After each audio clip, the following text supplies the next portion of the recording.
we would like to ask for your cooperation because some of the animals that we're going to bring out are quite shy and they need to feel more comfortable in their new surroundings. So please remain seated throughout the presentation and try to minimize any unnecessary noise or movements. You can take videos and pictures, but please turn off your camera flashes. Are we all good with that? Okay, now guys, are you ready for the show? Oh, come on, make it louder. Once again, are you ready? Okay, and since you're all ready, please welcome my buddy and friends.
Let's go, Armand. Let's put the show on the air.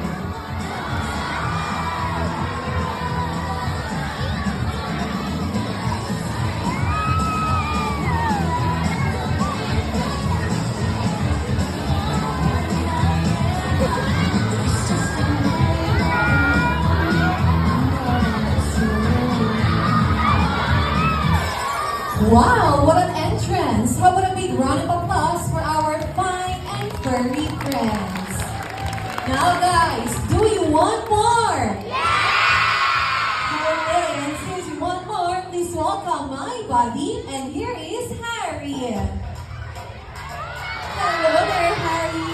So by the way, Harry is our pot-bellied pig. They originated from Vietnam and China.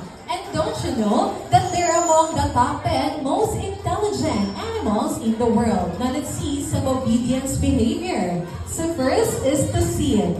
How about lay down, Harry? Come on, lay down. Alright, and now turn around. Okay, now to level up the challenge, Harry is going to pass through those orange cones. Now guys, do you think Harry can still do it? Come on, Harry, show them what you've got. Okay, for the next cone. Come on, you can do it. Everybody, let's say, go, Harry! Okay, now time to go back.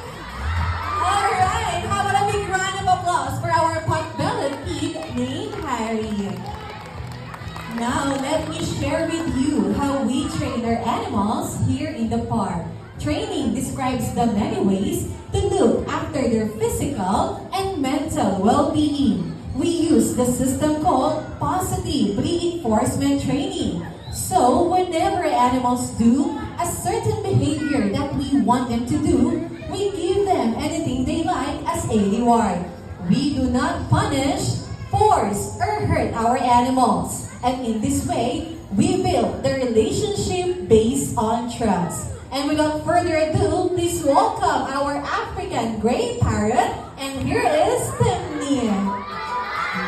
Hello, Timmy. Happy morning. And don't you know that one thing we observe about Timmy was that every time he see a peso on the ground, he picks it up and tries to save it by putting it on his coin bag. I think Timmy is trying to save his money for his enrichment.